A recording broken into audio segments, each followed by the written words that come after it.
we get to see the extra tricks they have up their sleeves. It's like, all right, now we've taken these picks, we've banned this. What do you got, Secret? And they're like, oh, we've actually got like 5 more prepared, just so you guys know. We'll just pick any hero we want. We'll just go ahead and steamroll through the game. So again, I mean, 2 weeks. Hopefully, we can look forward to more. So already from yesterday to today, I mean, I don't think anyone can complain that we're not seeing a diversity in heroes, of course, given also the teams we have, all the different regions coming together.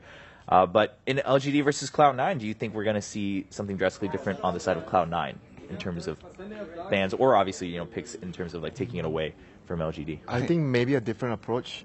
They might actually go for more like, I think Sin mentioned this before, go for a more late game route with like anti-mage or PL, something that's more, Envy is always more on all these type of heroes. When he has to play Viper, Razor, it feels like sometimes he's not at his zone.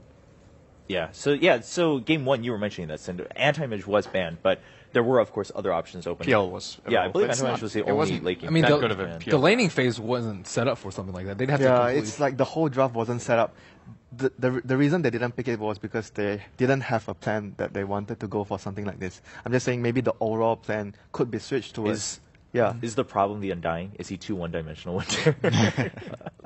I mean, they could have. They could have won the game. But in terms of the draft here, like, do you lock yourself in too much? Obviously, again, we're talking because they lost, right? If they had won, we wouldn't have this discussion. It'd be like, all right, they knew what they were doing. They got the Undying. They pushed with it. They won the game early. I think when you're playing against a team of this caliber like LGD, I personally I wouldn't call Undying a first phase pick. I think it gives a lot of information when you pick that immediately. The enemy, obviously, you saw LGD immediately started planning for how are we going to defend against this 5-man, and they picked a lineup that was really tailored to do it. They ultimately almost still lost the game, right? But they at least they knew what they wanted to do, and perhaps delaying Undying into a second phase pick and just starting with a different, more flexible opener that it's not one-dimensional, and then ultimately if you see, oh, now we actually have a great opening to pull Undying in here, then maybe you could do that, because I think Cloud9 is a really solid team at playing against Undying too. I don't think they have to be nervous of giving it away in the first phase to a team like LGD. Okay, so maybe just shifting the priority a little bit, not necessarily having to really change the direction overall. Sounds like a good plan. It looks like all players are ready. We can see them all getting comfortable again. Cloud9 does seem like they had a nice little break to gather themselves, get back into game 2. Of course, best of 2 system, so it is a point system. So if you tie, I mean, that's pretty good. Not only do you get a point, but that's also, you got to start thinking eventually you're denying points from the other teams, right? So you're denying LGD 2 extra points if they get that 2-0 versus a 1-1 score. It really makes me happy to see Pazarel as the coach of Cloud9. He's a really great guy. Goes back very long. I guess you remember that from back when you played the Elder Gods, the very early competitive Dota 1 when tournaments were playing for $200 or the Elder Gods. The Romanian. He was actually one of the first international teams that I played. Yeah, and he was, I think, at one point, TEG was actually the best team in the world. Yeah. The Romanian squad with him as, I believe he was the captain of the team back then. Or he was at least one of the players. And he's doing a lot of Romanian coverage work, behind-the-scenes stuff, and I guess Bone7 recommended him as a coach. Right. Obviously, they're good friends, so nice to see. And it looks like he gels well with the players as well. For sure. He's keeping the morale high. That's what I got out of that short shot, at least. Yeah, I mean, after the game ended, of course, everyone's a little bit down if you lost, but it does seem like they're ready to climb back into it. So hopefully, if you're a Cloud9 fan, there's something to look forward to. Already, I mean, everyone was talking after yesterday, too, like with the base race and whatnot. Always, like, Cloud9 can just play their own game and they can kind of go with their style and whatnot. Didn't work out in game 1, but we're going into draft of game number 2. Can Cloud9 come back in, tie at 1-1, or is LGD just going to run away with the series here? Do you think LGD on the other side, do they have to worry about anything? Like, do they want to? Because, again, it's a long tournament. You don't want to have to show your cards early and, all of them in, like, the first week during the group stages. I think it's with the whole 3 points for 2-0 and 1 point for draw in comparison to previous years when it was just 1 point for win. I think sometimes it will be worth, like, I don't know if I would call it showing a strategy, but definitely just changing things up a little bit. I think going for a 2-0 against a top contender like Cloud9 is maybe worth burning a strategy on. I don't know. So you have those 3 points from a top going opponent. 1-1 is like losing, though, it feels sometimes. Because you get only 1 point. Especially if you're up 1-0, right? It's like no different from like 0. I mean, of course, there's 1 point at least, but it's like you still lose 2 points. So why not use something and secure the value 3 points? difference It's is 3 high. 3 points to 1 point. So I would say it's worth it to burn something. All right. Well, wouldn't they have burned it in the first game though?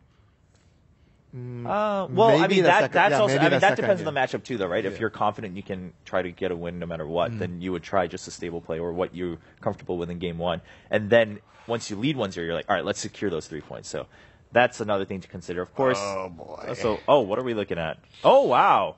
Oh boy. The blue dude. The blue dude. Okay. Well, I actually didn't imagine that happening at all today. So the reason this hero is valued as high as it is in the current meta, and I'm actually really surprised Cloud9 are giving it a win. They're going to counterpick it immediately. But the reason Leshrac is so good is that he is very strong in lane. He wins most one-on-one matchups mid. He crushes melees. He can harass and sustain against ranged heroes. Like even a hero like Queen of Pain actually on paper loses slightly to Leshrac. So he's a great laner. He's a great mid gamer. He can push with Edict. He now also scales very well into late game because of Octarine Core, which I think he is the absolute best hero in the game to get it on, in addition to Naga Siren.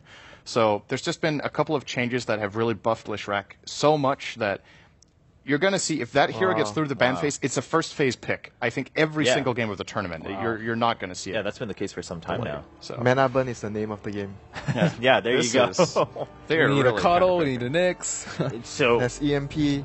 I mean, it definitely looks like Cloud9 decided, all right, we're going to take this risk. We're going to try this out this time just to stop LGD from getting the 2-0. Yeah, they're like, we can only get 1 point anyway. Yeah, so why not? I mean, at Maybe. worst, like, other people expect... It's not something too shocking if you give the Lesh. Obviously, you want to have some counter picks ready, so not other teams aren't going to be too surprised by what Cloud9's doing. I want to bring up a point, though, as we go forward. Undying, I mean... Ever since yesterday, too, you guys keep mentioning, is it really that much of a priority? Because most teams are now used to... For some teams. I think depends on who you are actually planning to ban it against. I think especially against the Chinese team, some of the teams might feel that because it's something that they are very used to playing, 5-man, and they're very comfortable, it's not worth giving away the Undying to them. Unless you're extremely confident, like your secret, you're like, we'll just get Keeper of the Light, we illuminate, we charge the creep wave away, and we just push everywhere, and Undying's useless. You know? All right. Okay, so Cloud9... Yeah, I think the Chinese teams are a little bit weaker in their laning phase and more rely on their mid and late game decision making. And like Undying just covers most of their weaknesses. They're a very early game team fight as well as their laning phase. So this is pretty interesting because most of the time Leshrac is played as a mid lane core, Right. and they're grabbing Shadow Fiend. So this makes me think that, you know, what's interesting is if you open with a Leshrac pick and the enemy team is like, we have to counterpick Lesh, Support. just put him on support. Yeah. And your two cores are suddenly not countered by Pugna and Anti-Mage at all. And then you farm a Shadow Fiend who has a great matchup against both of these. He has pretty low mana cost, so doesn't care too much about the Nether Ward. Against Anti-Mage, he comes online very early, hits very hard with physical damage, which Anti-Mage doesn't like. And I actually think just from this pick alone that LGD are not playing a core Lash. Yeah, It's- I think very it might likely. it might actually happen. And you know what? Shadow Demon is good versus Anti-Mage. So they have Shadow Demon Leshrac. So it could Yes, be something that that is LGD true. is looking. And it's one of their favorite, like it's a Chinese type of roamings support. Shadow Demon plus Leshrac.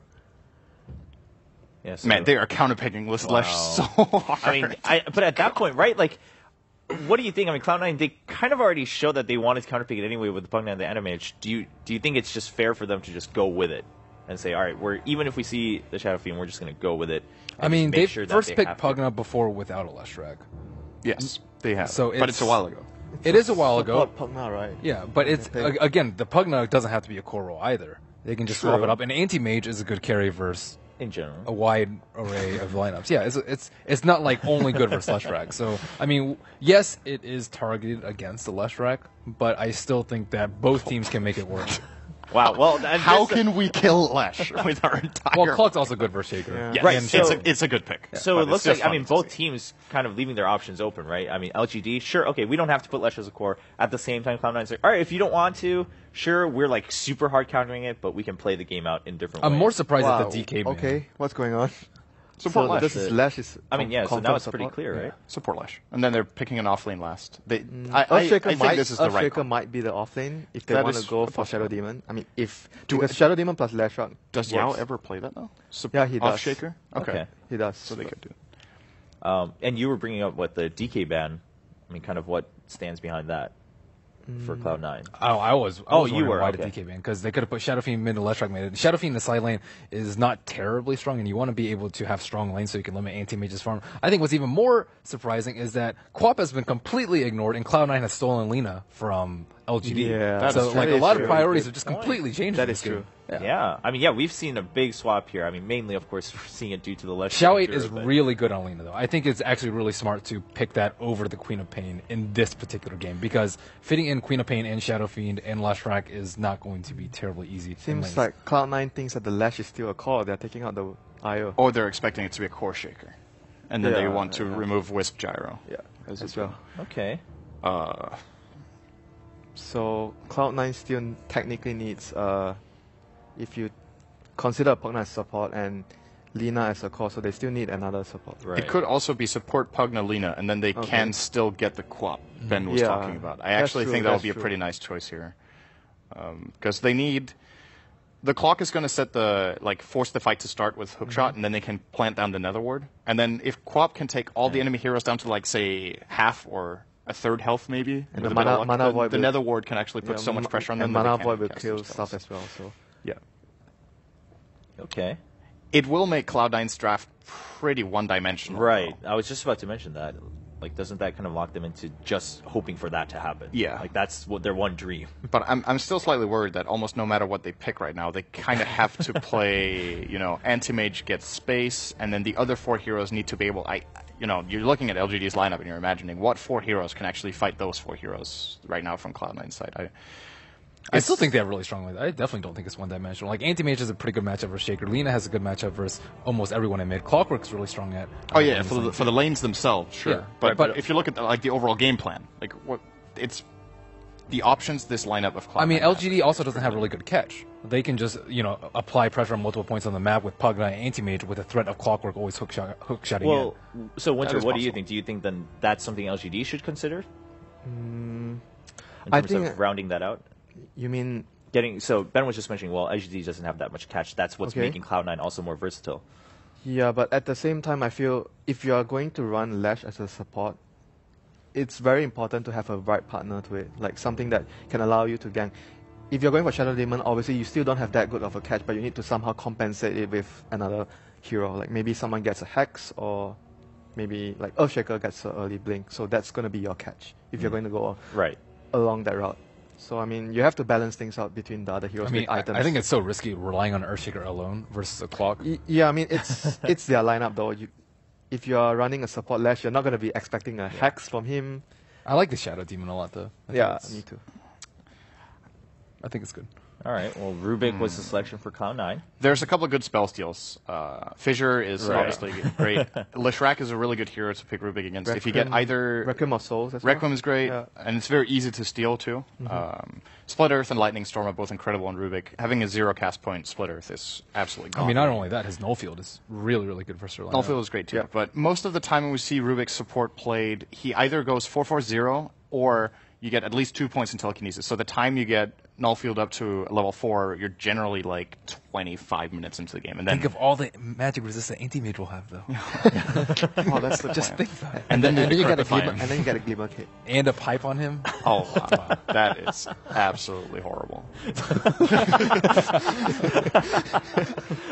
I like how he builds everything up. Yeah. I think...